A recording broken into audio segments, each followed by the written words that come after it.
Le débat est lancé sur l'instauration, nous sommes avec Hervé Gattegno, bonjour Hervé. Bonjour. Instauration d'un service civique. Alors là, je ne sais plus s'il est national, militaire, pas militaire, civique, civil, obligatoire, pas obligatoire pour les jeunes, on ne sait plus, il y a tellement d'idées avancées. Dans tous les cas, service obligatoire pour les jeunes, ça c'est le Parti Socialiste qui travaille là-dessus, afin de renforcer la cohésion nationale. Le PS donc prépare une proposition de loi. On a entendu Yves Blein qui est l'acteur principal de cette proposition. François Hollande réfléchirait même à un référendum, l'Élysée dément, nous verrons. Votre parti, verrons ce que dira François Hollande jeudi prochain, votre parti pris ce matin, Hervé, le service national n'est pas un service à nous rendre. Mais ça veut dire quoi? Vous êtes contre? Je pense que l'objectif est louable de cette proposition. Il s'agit de retisser du lien, comme on dit. Donc, dans cette perspective, donner 6 mois ou 1 an à son pays quand on est jeune, ça peut être quelque chose de positif. Maintenant, si on crée un service obligatoire, on perd cet effet positif. C'est-à-dire que ça n'est plus un engagement, c'est un enrôlement. Donc, ça sera vu comme une corvée pour les jeunes qui devront le faire. Ça ne fera qu'agrandir la fracture entre les générations, a fortiori dans les quartiers difficiles, où ça risque d'être pris comme de l'assimilation forcée.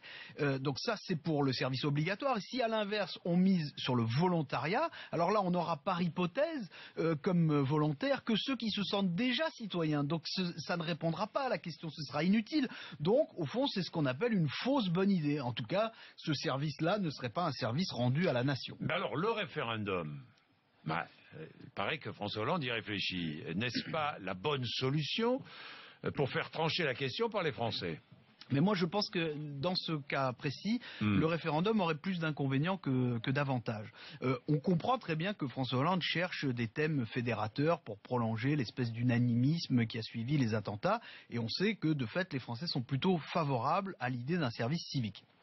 Le problème, c'est que si François Hollande prend cette initiative, le coût politique sera évident et donc il sera immédiatement accusé d'instrumentaliser ce qu'on appelle l'esprit du 11 janvier. Oui. Bon, et puis il y a le risque classique et inhérent à tout référendum en France, c'est que les électeurs, on le sait, répondent moins à la question qu'à celui qui pose la question. Or, la popularité de François Hollande est à peine convalescente, très fragile. Oui.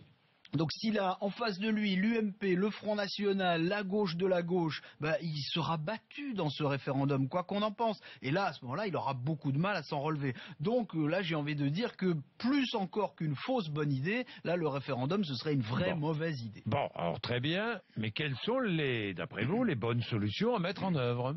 Il faut plus d'éducation, plus de formation. Je sais bien que ça a l'air d'être un vœu pieux, mais il faut faire cet effort-là particulièrement dans les zones les plus défavorisées. Il faut, je crois, reposer sérieusement la question de la discrimination positive, même si ça peut légitimement choquer les républicains que nous sommes tous. Je pense qu'on rattraperait plus sûrement les retards de l'intégration avec des aides à la formation massive, ciblées sur les populations qui en ont le plus besoin, plutôt qu'en les affectant comme employés à tout faire dans des services sociaux ou des dispensaires.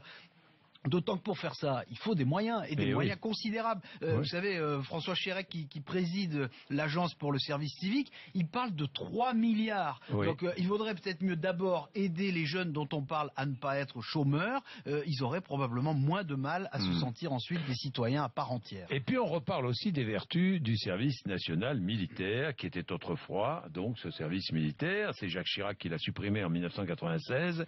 Est-ce qu'il a commis une erreur ? Vous savez, le service militaire à l'époque, c'était un anachronisme ridicule, mais disons que ça pouvait avoir une utilité en termes de brassage des populations, quelles que soient les origines et les milieux sociaux. Je ne crois pas du tout que ça renforçait le civisme ni le patriotisme de ceux qui étaient enrôlés sous les drapeaux, et je ne vois pas en quoi le fait de s'ennuyer en uniforme pendant 1 an, ça pouvait donner à des jeunes le sentiment d'être plus français qu'en étudiant ou en ayant un travail.